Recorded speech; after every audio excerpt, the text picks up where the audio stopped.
In the name of Allah, the entirely merciful, the especially merciful. All praise is due to Allah, who has sent down upon His servant the book, and has not made therein any deviance. He has made it straight, to warn a severe punishment from Him, and to give good tidings to the believers who do righteous deeds, that they will have a good reward, in which they will remain forever, and to warn those who say, Allah has taken a son. They have no knowledge of it, nor had their fathers. Grave is the word that comes out of their mouths, they speak not except a lie. Then perhaps you would kill yourself through grief over them, O Muhammad, if they do not believe in this message, and out of sorrow. Indeed, we have made that which is on the earth adornment for it, that we may test them as to which of them is best indeed. And indeed we will make that which is upon it into a barren ground. Or have you thought that the companions of the cave and the inscription were among our signs a wonder? Mention when the youths retreated to the cave and said, Our Lord, grant us from yourself mercy, and prepare for us from our affair right guidance. So we cast a cover of sleep over their ears within the cave for a number of years. Then we awakened them that we might show which of the two factions was most precise in calculating what extent they had remained in time. It is we who relate to you, O Muhammad, their story in truth. Indeed, they were youths who believed in their Lord, and we increased them in guidance. And we made firm their hearts when they stood up and said, Our Lord is the Lord of the heavens and the earth. Never will we invoke besides Him any deity. We would have certainly spoken then an excessive transgression. These, our people, have taken besides Him deities. Why do they not bring for worship of them a clear authority? And who is more unjust than one who invents about Allah a lie? And the youth said to one another, And when you have withdrawn from them, and that which they worship other than Allah, retreat to the cave. Your Lord will spread out for you of His mercy, and will prepare for you from your affair facility.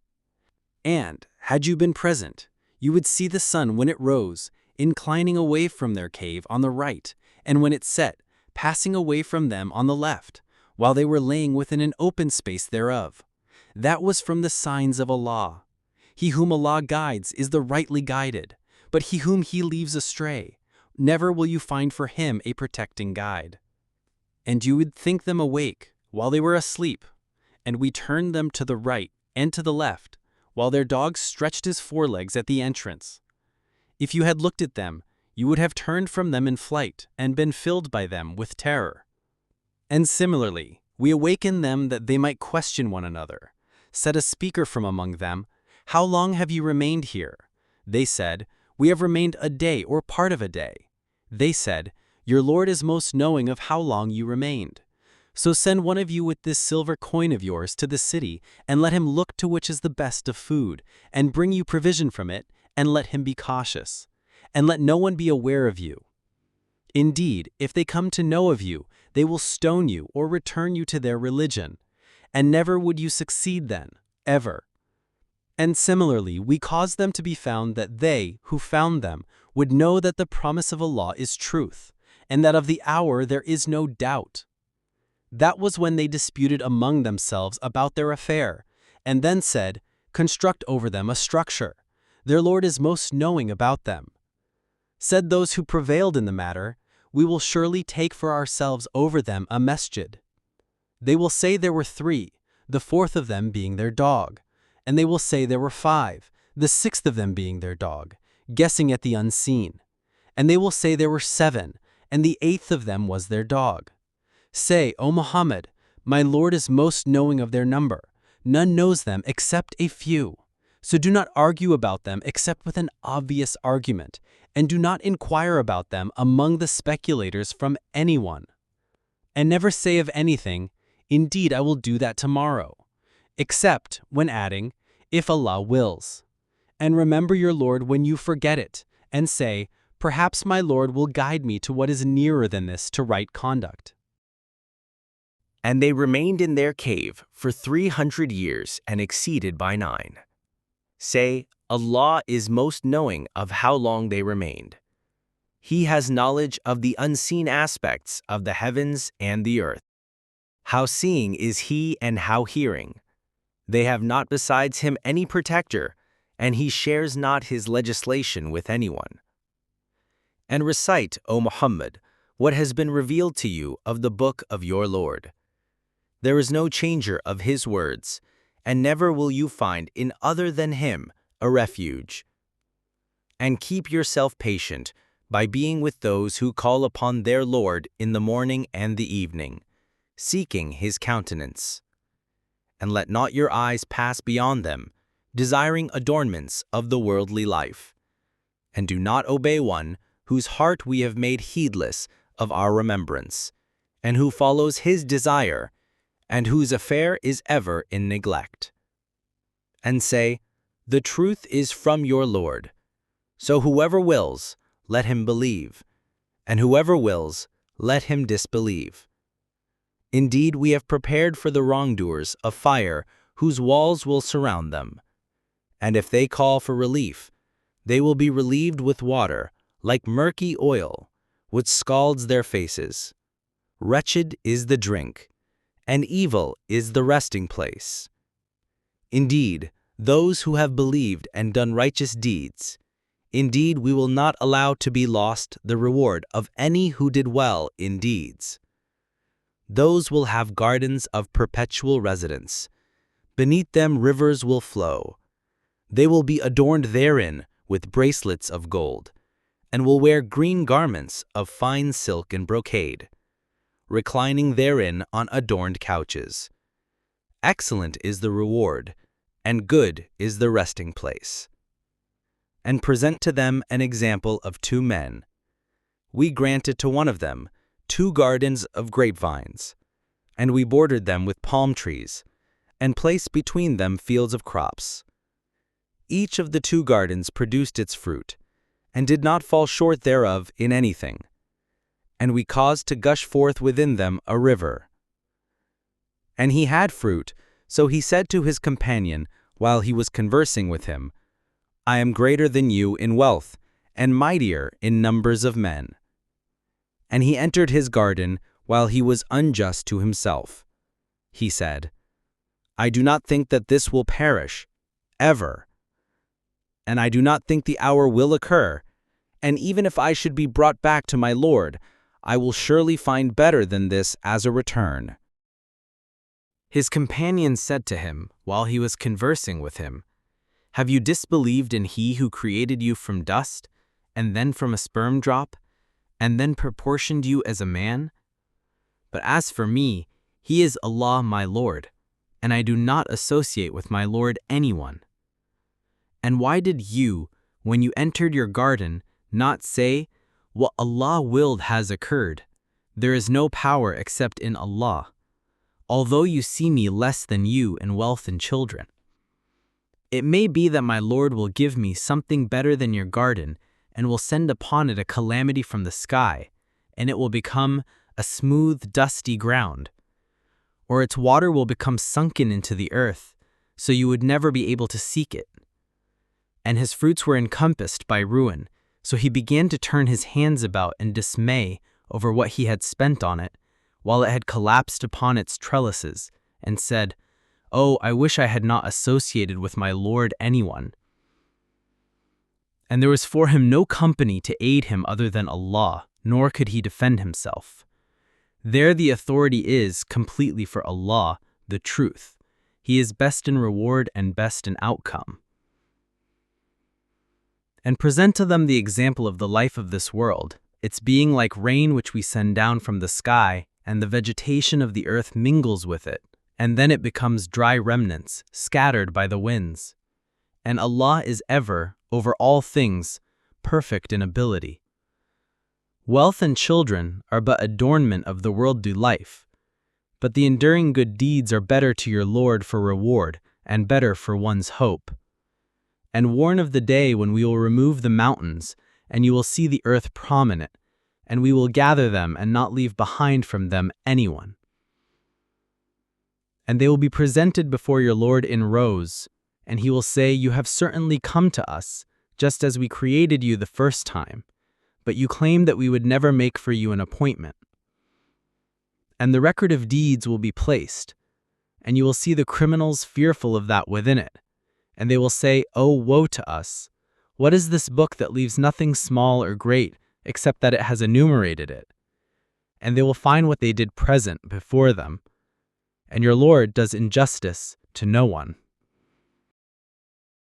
And when we said to the angels, "Prostrate to Adam," and they prostrated, except for Iblis, he was of the jinn and departed from the command of his Lord. Then will you take him and his descendants as allies other than me, while they are enemies to you? Wretched it is for the wrongdoers as an exchange. I did not make them witness to the creation of the heavens and the earth, or to the creation of themselves, and I would not have taken the misguided as assistants. And warn of the day when he will say, "Call my partners whom you claimed," and they will invoke them, but they will not respond to them. And we will put between them a valley of destruction. And the criminals will see the fire and will be certain that they are to fall therein, and they will not find from it a way elsewhere. And we have certainly diversified in this Qur'an for the people from every kind of example, but man has ever been, most of anything, prone to dispute.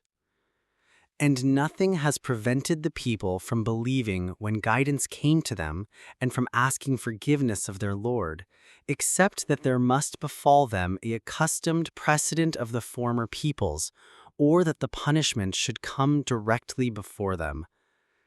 And we send not the messengers except as bringers of good tidings and warners.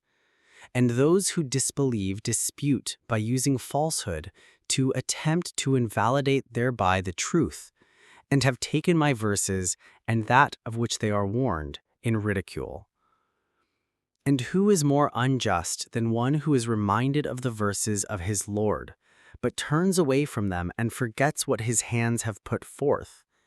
Indeed, we have placed over their hearts coverings, lest they understand it, and in their ears deafness. And if you invite them to guidance, they will never be guided then, ever. And your Lord is the forgiving, full of mercy. If he were to impose blame upon them for what they earned, he would have hastened for them the punishment. Rather, for them is an appointment from which they will never find an escape. And those cities, we destroyed them when they wronged, and we made for their destruction an appointed time. And mention when Moses said to his servant, "I will not cease traveling until I reach the junction of the two seas, or continue for a long period." But when they reached the junction between them, they forgot their fish, and it took its course into the sea, slipping away.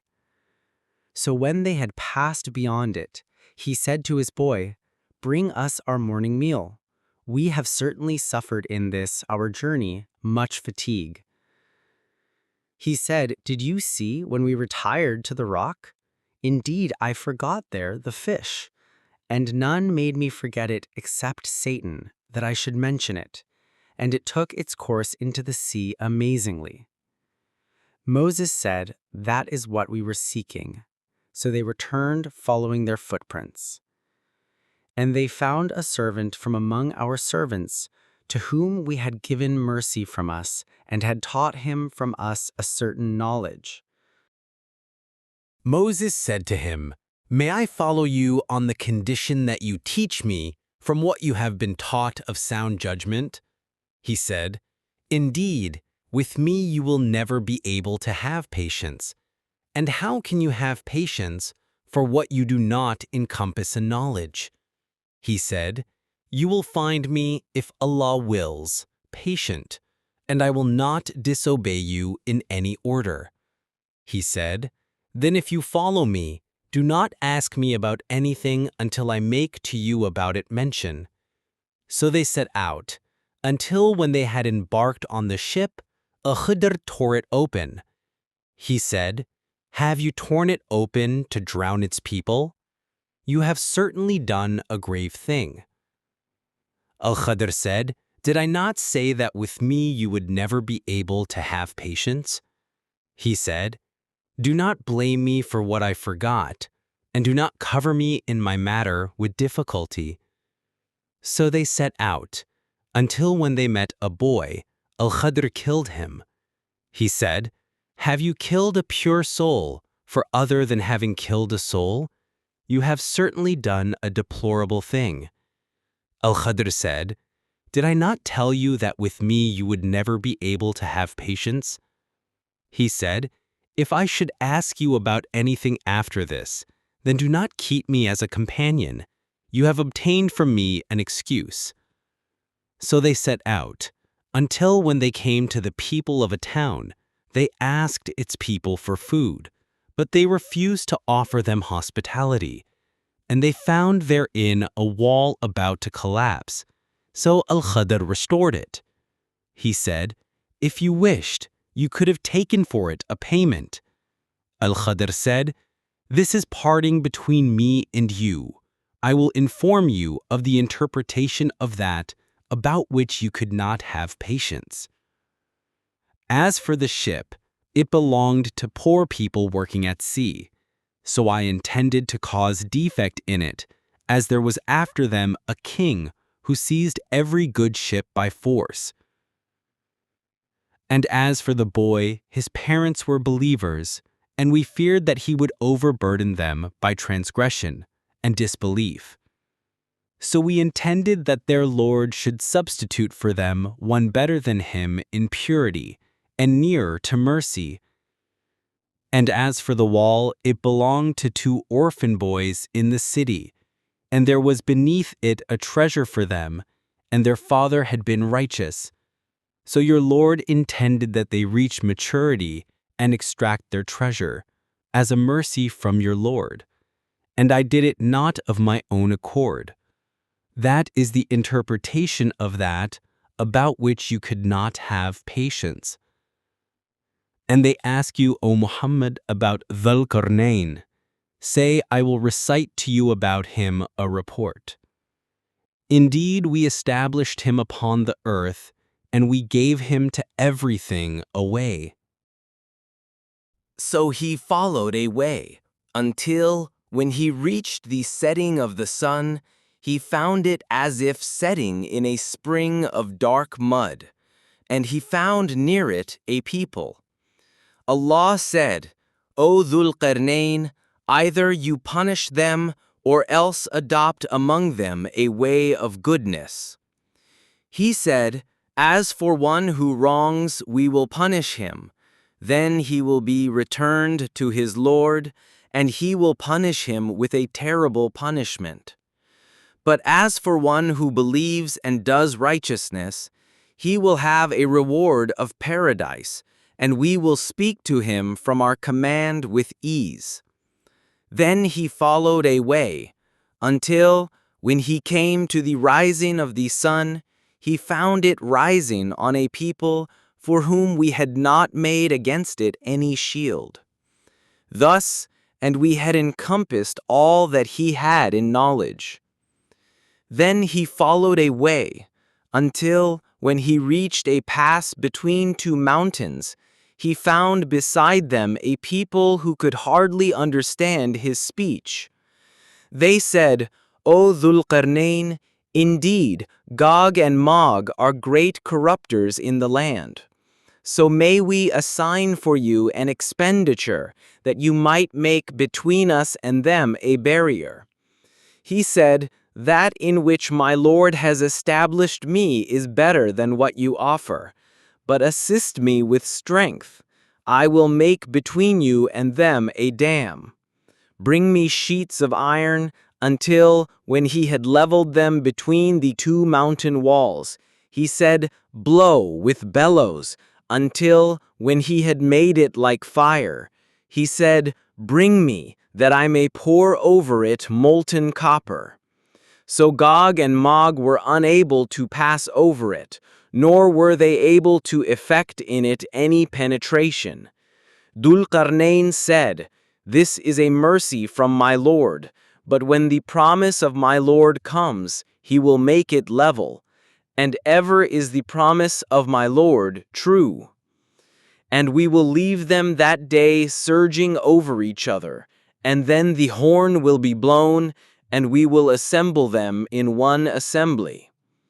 And we will present hell that day to the disbelievers on display, those whose eyes had been within a cover removed from my remembrance, and they were not able to hear." Then do those who disbelieve think that they can take my servants instead of me as allies? Indeed, we have prepared hell for the disbelievers as a lodging. Say, O Muhammad, shall we, believers, inform you of the greatest losers as to their deeds? They are those whose effort is lost in worldly life, while they think that they are doing well in work. Those are the ones who disbelieve in the verses of their Lord and in their meeting him, so their deeds have become worthless, and we will not assign to them on the day of resurrection any importance. That is their recompense, hell, for what they denied and because they took my signs and my messengers in ridicule. Indeed, those who have believed and done righteous deeds, they will have the gardens of paradise as a lodging, wherein they abide eternally. They will not desire from it any transfer. Say, if the sea were ink for writing the words of my Lord, the sea would be exhausted before the words of my Lord were exhausted, even if we brought the like of it as a supplement. Say, I am only a man like you, to whom has been revealed that your God is one God. So whoever would hope for the meeting with his Lord, let him do righteous work and not associate in the worship of his Lord anyone.